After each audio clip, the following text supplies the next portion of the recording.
Arg! Dante's screams pierce the evening air. The other hunters shout desperately in the cells, begging the mermaids to spare him.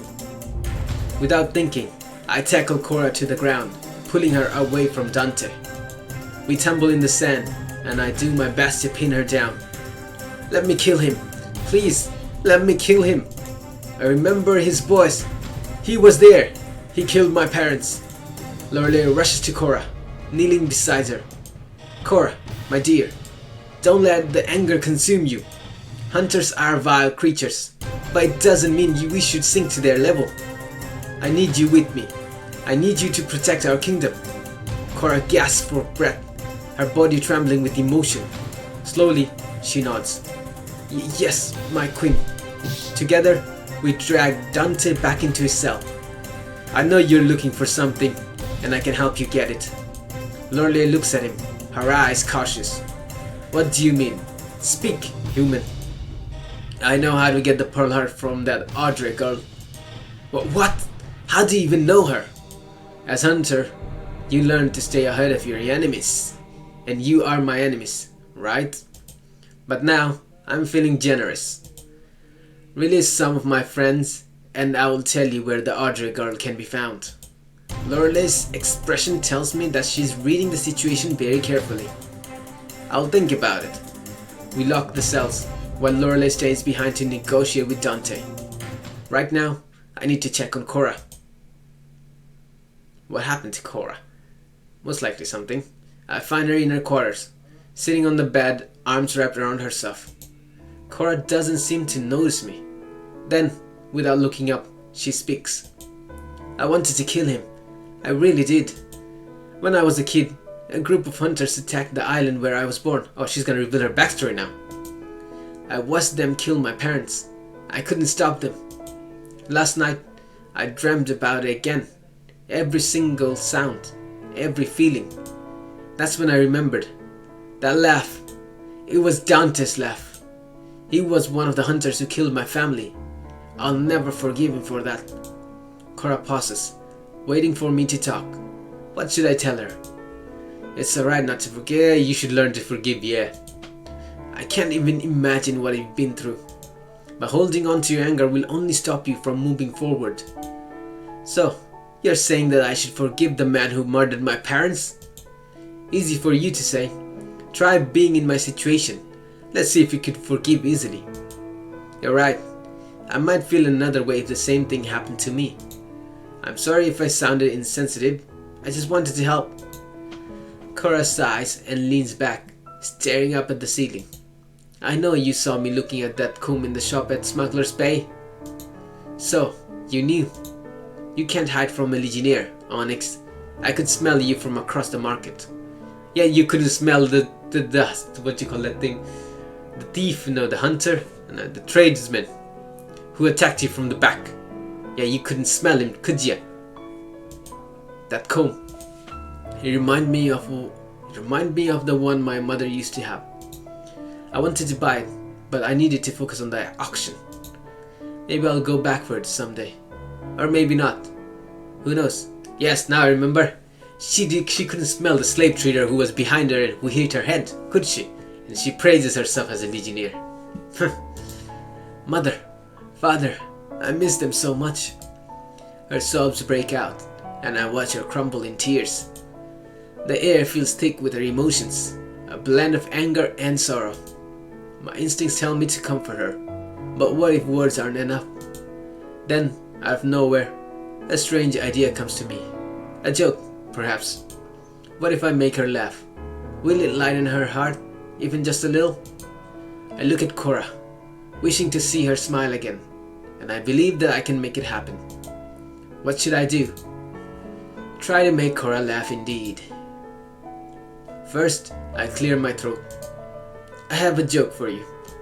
Cora quickly stops crying. Even her tears pause mid-descent. A joke? Is this really a good time? Oh, maybe not. Sorry for even thinking about it. I glance down, embarrassed.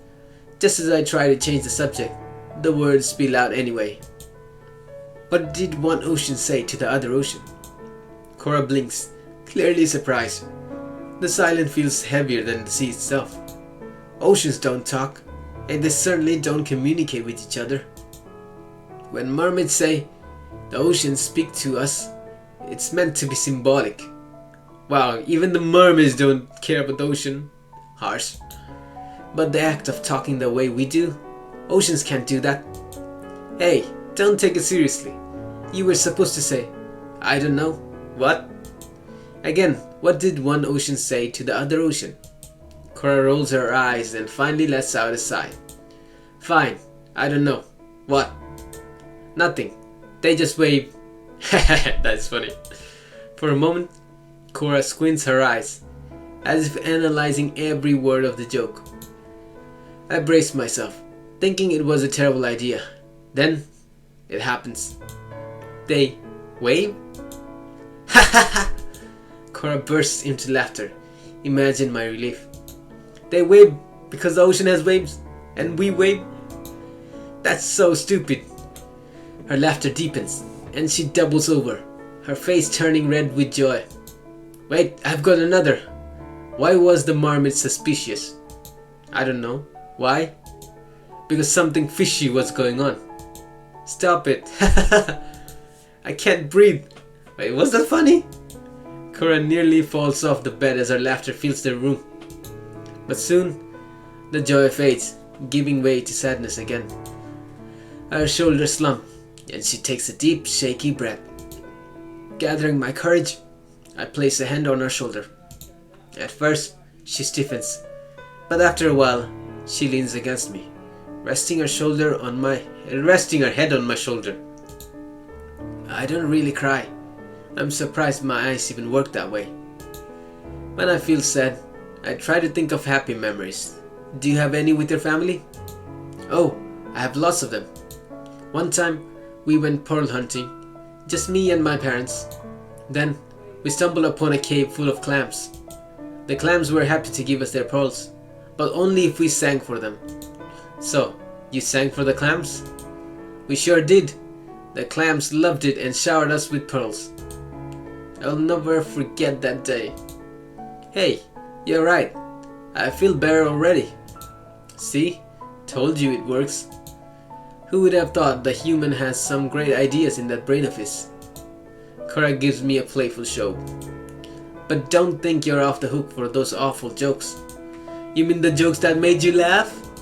Yes, and I hate myself for it. Thank you, Onyx, for making me laugh. Neither of us says anything after that.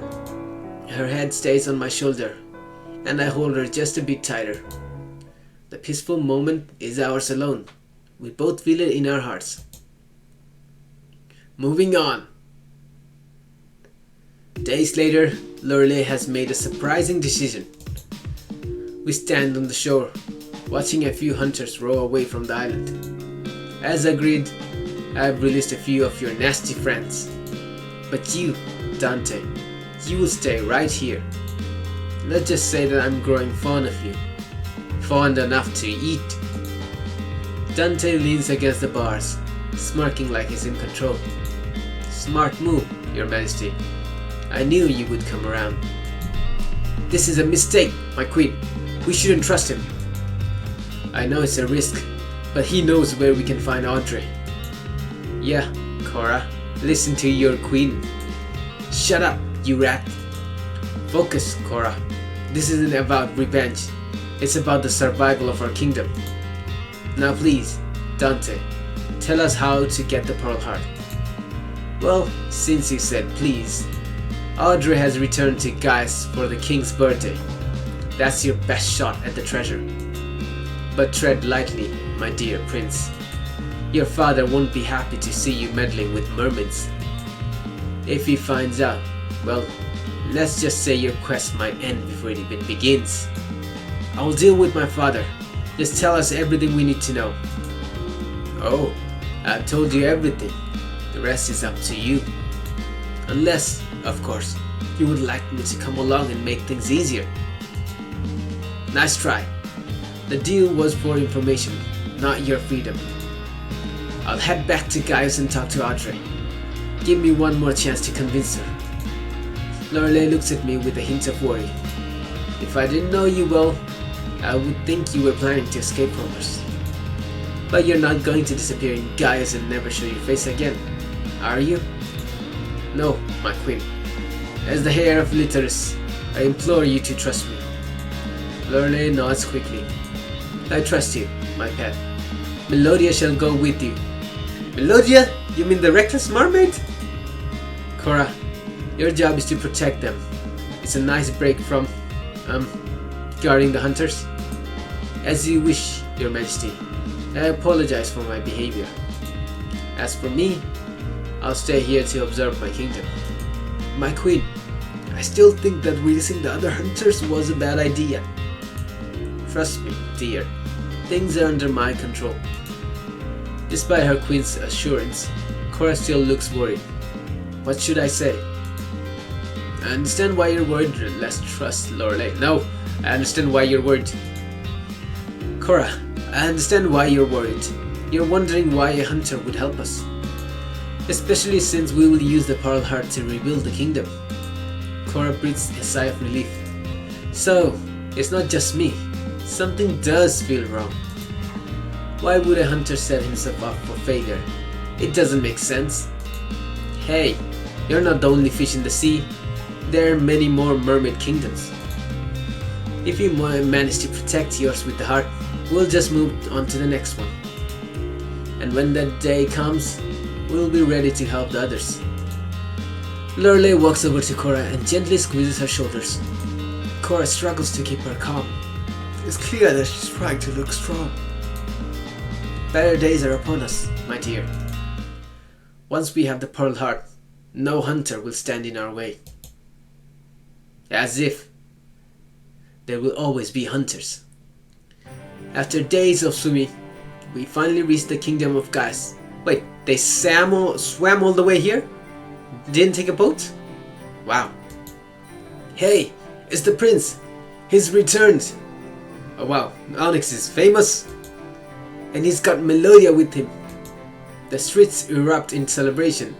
Surprised soldiers rush to form a barricade, keeping the excitement at bay.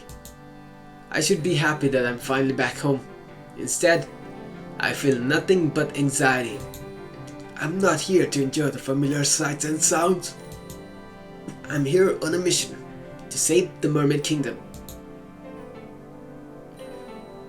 Moving on to the kingdom. The ballroom sparkles. Wait, what? The ballroom sparkles under the chandelier, its crystals casting a shower of light across the room. Music fills the air, a lively harmony of strings and flutes. Nobles dance on the ballroom floor, their gowns swirling like flowers. Remind me again why humans love to dance? It's called socializing. You should try it. I tried dancing with dolphins. Never again. Dance with me, Cora. There's a first time for everything. People are already giving me strange looks. I don't want to make it worse. Fair enough. Maybe you'd like to try the custard pie at the banquet table? Custard pie? Where? Cora rushes to the banquet table like she was born with legs. Oh, Cora. It's good to see her happy once in a while. Now tell me, Onyx, why haven't you gone to see your father yet? Because I'm scared. What if he asks so many questions? But you know you will have to face him sooner or later. Don't be scared. Things always work out in the end. Her words carry a familiar comfort, and I find myself nodding. You're right. I'll try to stay optimistic. How should I finish my sentence? For the Mermaid Kingdom, as long as you're with me. Yes, this one should be the appropriate one. As long as you're with me, I won't give up. A blush spreads across Melodia's cheeks. I don't know what to say. I'm speechless. But you don't really need me, do you? You're the heir of Literus. Even Literus had mermaids by his side when he served as a god. I need you, Melodia. I can't do this alone. Oh, Onyx, you make me feel so important.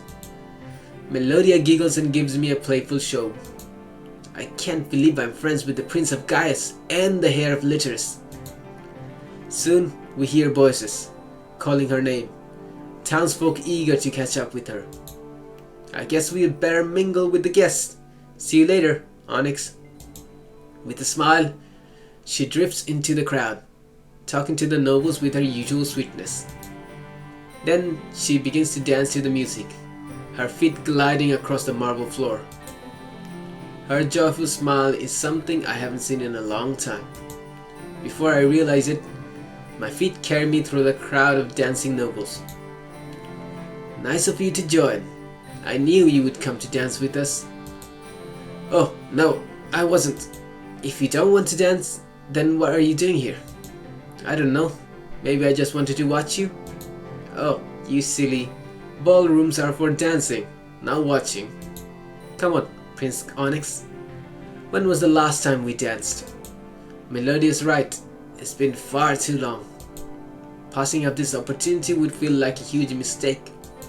I stare at her outstretched hand, thinking about my next move. What should I do? Dance with Melodia, obviously. I steady myself with a few deep breaths. Then I perform a regal bow and offer my hand. Would you like to dance with me? Melodia blinks, surprised. Then her lips curl into a smile, radiant enough to light the entire ballroom. Why? I thought you would never ask. Lead the way, Prince Onyx. I take her hand and guide her to the center of the ballroom. Just as we find our position, the music slows into a romantic waltz. Looks like the band had other plans for us. We'll take what we can get, right? Melodia places a hand on my shoulder. As for me, I rest one hand on her waist. The music starts smoothly, at least for her. Melodia dances so well, it's like she has never lived a day underwater. As for me, I struggle to even lift my right leg. I seem to have forgotten my lessons. Calm down, Onyx. The floor won't swallow you. Within 5 seconds, I step on my own foot. Twice. Melodia won't stop giggling. You dance like someone walking on burning coal. In my defense, the neighboring kingdoms do punish criminals that way. I try my best to keep up, but every step feels like wrestling with my own bones. At one point, I stumble into a nobleman, holding a goblet of wine. Hey, watch where you're going. Oh, my prince, I apologize for the rudeness. Bump into me anytime you wish. What are you, a masochist, nobleman? Carry on, sir. Just doing my best to embarrass myself. Honestly, my grandmother dances better. And she's dead, your highness. And thank you for the constructive criticism, my good sir. Come on, Onyx, let's prove him wrong. Melodia pulls me closer to the band. Soon, I manage to find my rhythm.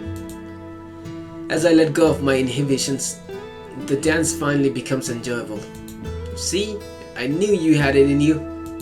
For some reason, I still dance better underwater. By the time the music ends, we're both breathless. Not from dancing, but from the sheer absurdity of it all. If my instructor could see me now, she would kill me. But I admit, this is the most fun I've had in ages. Thank you, Onyx, for indulging me, even at the expense of your dignity. All for you. The band begins to play a lively tune, and Melodia grabs my hand again. One more round? This time I'll be even better. I can't remember the last time I enjoyed this much. For a moment, it feels like my worries are washed away. More than her healing magic, Melodia has always carried a different kind of spell. It's her ability to make me happy, to make me feel like I'm not alone. As I watch her laugh, I can't help but look forward to many more moments like this. I would be willing to act like a fool in front of these nobles again, as long as I'm with her. Suddenly, a hand spins me around. So, the rumors were true. My love has returned. Her voice sounds honey sweet as performance. Blah, blah, what is this? Her voice sounds honey sweet a performance for the nobles around us. Far from the true character she has revealed herself to be. Audrey, you made it! Well, of course, I would never miss the king's birthday. Now, my love, come with me. Alright then, where are we going? To the king's room? Audrey leads us to the castle library, her heels echoing on the marble floor. Cozy, isn't it? Just the three of us, no pesky nobles. Suddenly, Melodia shoves her against the wall with surprising strength. Who? Melodia? Oh yeah. You poured water on Cora. You were going to surrender her to the smugglers. Why did you do it? You dumb lady. Answer me. Audrey drops her sweet demeanor. Her smile looks crueler than I remember. Because I don't like her. I don't like the queen. I don't like anyone from your pathetic little island. And I especially don't like you. Suddenly, Audrey reaches for a vase on the table. A vase that I know is filled with water. No, Audrey! I grab her hand just in time, stopping her from pouring water on Melodia. Oops, you caught me. If you try that again, I will have you executed. And what would you tell your father? That your friend is a fish? Oh, my love, you have no idea what's at stake. Her words seem to hold a hidden meaning. But there's no time to overthink, and so I press forward. I need the pearl heart. Hand it over. Ah, the heart. I know exactly why you want it. To save the mermaids and restore their kingdom. And maybe sleep with the queen as well. What? Sleep with the queen as your reward? How dare you! Such a noble quest, if not a hopeless one. Sadly, I'm not feeling charitable today. I want something in return. What do you want? You already know what I want. Marry me, Onyx. I want your sons and daughters. Onyx is really famous, I tell you. Silence falls over the library. Shaking her head, Melodia reaches for my shoulder. Don't do it, Onyx. This might be a trap. A trap? For the best 50 years of his life? It's your choice, my prince. How much do you really want the Pearl Heart? My vision blurs as I struggle to focus. The weight of the world presses down on me. The right answer would be to refuse. To push Audrey away. Tell her that she will never bear my child. But I make my choice anyway. Fine, Audrey. I'll marry you. What?